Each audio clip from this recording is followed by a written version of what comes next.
that you were the last person to talk to him? Took a while, for sure. I was driving away. My wife and her sister and her mom were on campus and they found us and they drove away, and she turned to me and she said, you know you're gonna be on every news station in America tomorrow. All right, guys. So the last person to have debated with Charlie Kirk before he was shot just gave an interview. In this interview, he described how the entire incident played out while he was standing as close as he was to Charlie. Let's watch. So my name is Hunter. I was in the middle of debating Charlie Kirk in the middle of the assassination at Utah Valley University. Do you know how many mass shooters there have been in America over the last 10 years? Counting or not counting gang violence? Great. What brought you to the event that day? I make videos on Charlie Kirk, and I made this video about the statistical analysis on trans shooters. And sort of the point that I was trying to make was that it's sort of a statistical outlier, that they're extremely underrepresented when it comes to how peaceful they are. Obviously, that question, pretty ironic given when it was given. Yeah, so I mostly came in there because Charlie's very open about having some sort of dialogue or some sort of conversation that, you know, he believes in engaging.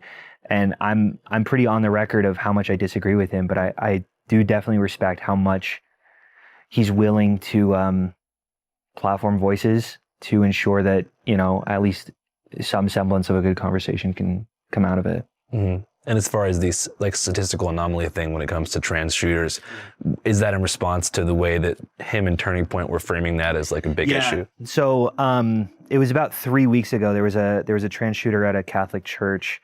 Charlie made a bunch of tweets basically saying, like, when are we going to start noticing that this is a trend? And I'm like, okay, well, I'm getting my math degree at UVU. That was my university. And I was like, there's an answer to that. There's, you know, we can determine if there's some sort of outliers, we can use p-values, things like that. And I was like, according to the data, it really doesn't pan out that there is a trend here at all. So I kind of made a video calling him out a little bit and saying, hey, I want to come debate you. I want to come do it. And a lot of people were kind of encouraging me. So I kind of wanted to come and have my, I guess my little audience see that. Mm-hmm. How was the energy whenever you arrived to the event? Very conservative, for sure. Everyone was very energetic, chanting Trump, chanting USA. Get comfortable. Bring the best libs that Utah has to offer. There was a line of liberals on the rooftop who were holding like pride flags and I think some like Palestine flags and things like that. And, you know, there was a little bit of taunting back and forth, but not very out of hand. Most of the debaters were either like asking questions like who's better, LeBron or Jordan, or like some like theological debates about distinctions between like Mormonism and Christians. That Jesus Christ was a real person. He lived a perfect life.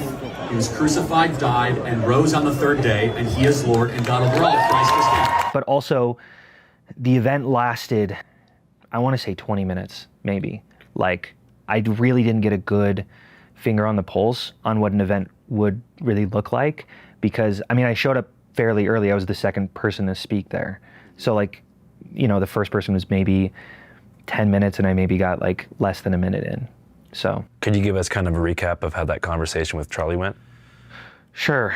Yeah, this is working. Hey, Charlie. Hey, hopefully we're going to have a little bit more disagreement. So it was, I came in and I said, hey, there was a shooting that happened maybe a few weeks ago in Minneapolis. And ever since then, about 3 weeks later, the Trump DOJ said that we should start talking about revoking gun rights for transgender Americans. Do you think, you agree with this? Is that a fair assessment or something like that? And he said yes. And then I said... So, do you know how many transgender Americans have been mass shooters over the last 10 years? Too many. And I said, there's 5. And I said, do you know how many shootings there have been? I think maybe my memory's a little hazy. I haven't rewatched the videos, honestly. But it was something like this, which I knew the answer. It was a little under 6,000. He said something like, we need to account for gang violence. And I think I was like, I was in the middle of saying, great, did you run a statistical analysis on that, right? Like essentially saying you have the burden of proof. And I think I was in the middle of saying that when he got shot. Do you know how many mass shooters there have been in America over the last 10 years? Counting or not counting gang violence? Great. I went down pretty immediately, and everyone near me, everyone in the rest of my line, who I'd been talking to for the last like few hours, dropped down with me. I remember, I have a brother who was in a school shooting, and I was talking about the distinction between these, that like for me, it was there wasn't as much fear as I think I would expect, because I recognized like I think I was a lot more logical than I thought I would be in that moment, where I was like, that's an assassination. He is the target. He is the only target. I am freaked out, but I know that I'm okay. Whatever. It definitely became chaotic. My wife was in the crowd. I tried reaching her. It took me like 20, 30 minutes. Just a lot of chaos as like, I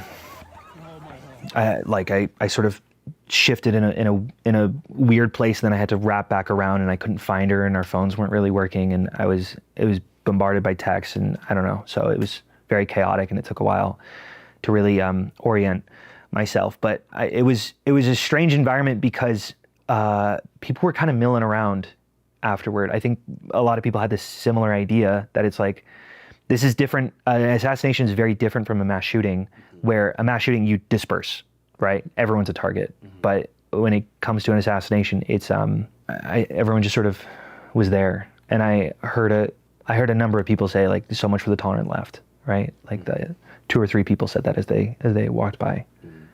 And what do you think about that assessment? I made this video a little while ago. I've been following, sounds crazy, I've been following Charlie Kirk for a little while. I went to Tampa, Florida for one of his events. I remember I was just basically interviewing some of his followers, and I found this girl, and she seemed so young and bright, ignorant for sure, dumb, I would probably say. I'm like, I'll be honest, dumb. But I was just asking her questions, and I started bringing up, I'm like, oh, liberals would say, and then I would give my argument, right? You know, someone can go get like a whole surgery done, you know, without parent approval. It's like, how is that even happening? How are they going to the doctor's appointments without the parents there? And then like, I know I've seen parents on social media where they're like, oh, I haven't identified my kid yet, and it scares me, because I'm like, oh my gosh, like they're gonna grow up thinking that they don't know what they are, or like that they could transition into something else. And but wouldn't that be transitioning with parent approval? yeah, that's what I'm like saying, like to take away. Does that make sense? But if they have parent approval, it sounds like you're talking about parents who give approval that they should be trans. She was like, that's such an interesting thing. I've never thought of that, right? She gave, and I was like, I was like, cut. That's so perfect. I'm so glad I captured that like the conservative person was so clearly just kind of needed to hear the right thing and maybe got bumped in the right direction. And I posted it feeling so confident, and 90% of the comments were about how fat she was. And I really felt like what am I contributing to in this culture? And like in some ways I'm extremely proud of the left. I'm extremely proud of the people that I've met organizing and being in these conversations. And I don't want to throw out the baby with the bathwater. And I would also say that the right definitely has its issue with violence, right? We talk about political violence, like, you know, Gretchen Whitmer, Josh Shapiro, Paul Pelosi, you know, I could go on and on. But like, I am startled very often by how quick people are to grab onto like righteous violence. And I don't know. I understand his assessment when he says so much for the tolerant left. Like that's kind of in some ways, a lot of things that I've seen. Was there something you saw in particular that you were like, man, that's too far? Yeah, about Charlie? Or, I mean, yeah, I saw someone post like, proud to be a UVU alum today. And like, it's also people in my hallways, right, who are just maybe a little bit terminally online.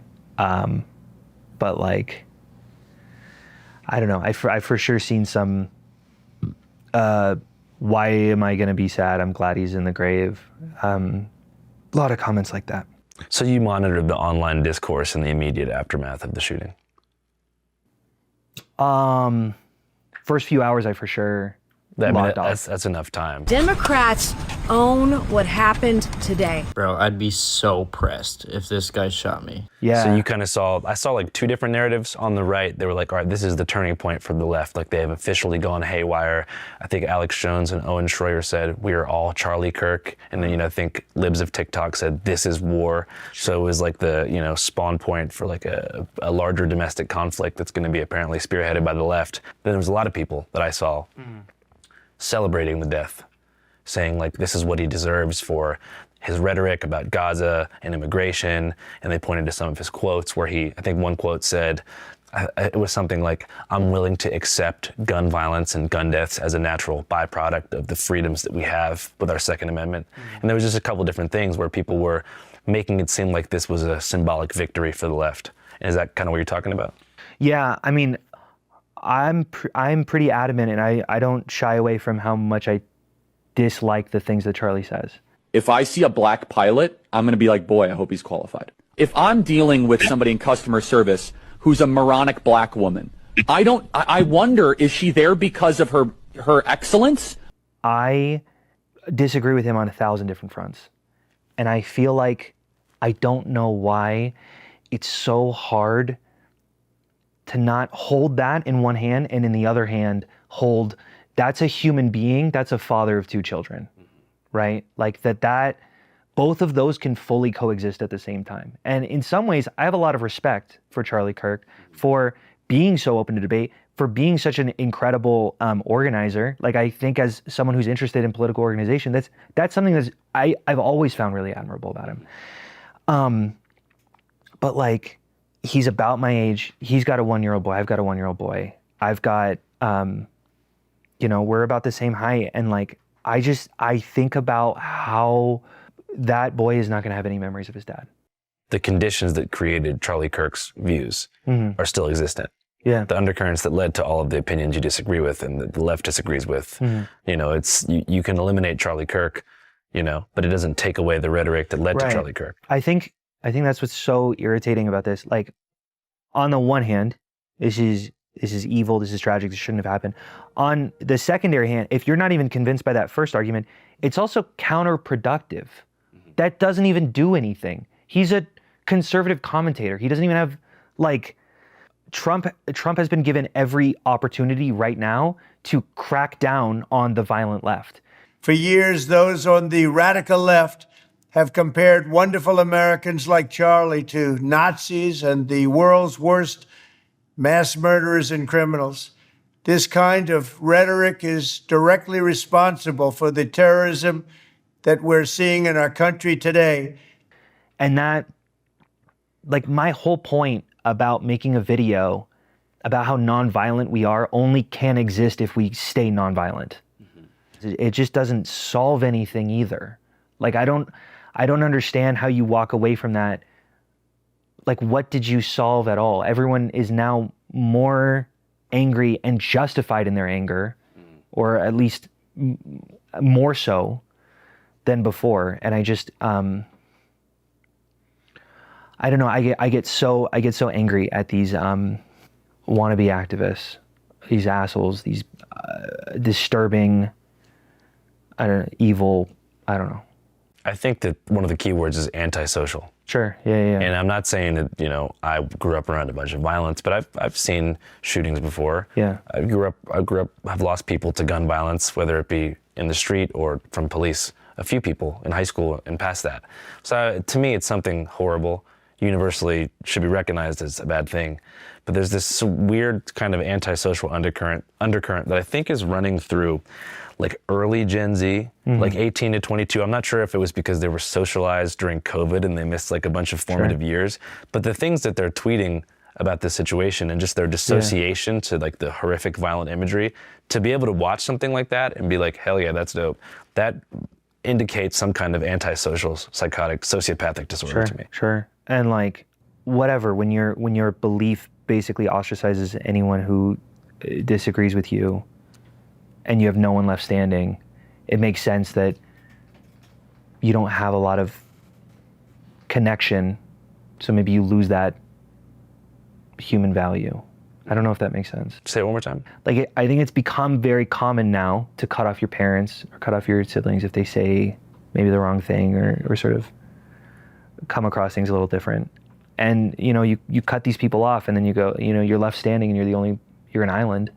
It makes sense that you're like, well, what is a father really? It does sometimes feel like I am one of the few, definitely not the only, but certainly maybe a minority of the left that really cares still about life or family or America. I don't know. No, it's a good point you made.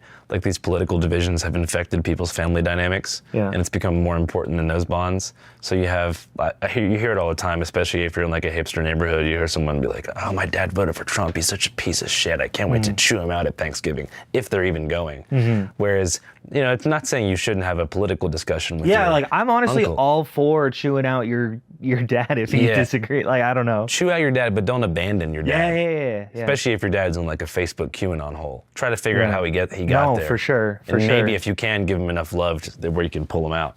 Yeah, no, 100%. And I do maybe genuinely feel, and like, whatever, conversation isn't everything, right? There's a lot more that comes to politics than just conversation. But like, Charlie was certainly onto something there, that like, conversation does fuel quite a bit of, fuels something that I think we've, I don't know, maybe discarded. Do you think that events like this will make people more scared to interact with their political opposition in a public forum? Sure. I mean, obviously, for sure.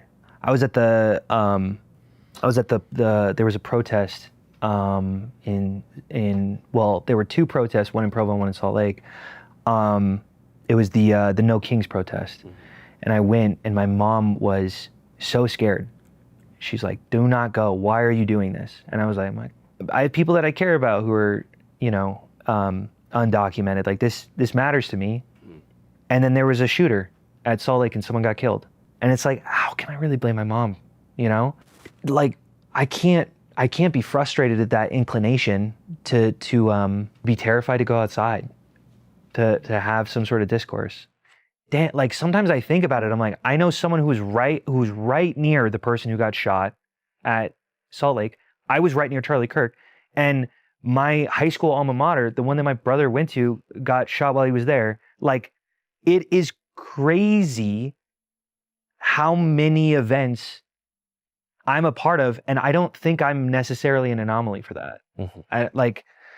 And that's sort of the point of the video that I was trying to make, was that when you have 6,000 data points of of mass shootings that happen in America, you could pick anything that you want out of that.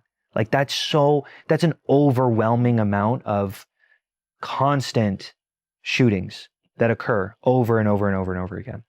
And it's horrific that I was trying to point that out. And Charlie died. Did the gravity of that situation immediately sink in for you? That you were the last person to talk to him? Took a while, for sure. I was driving away.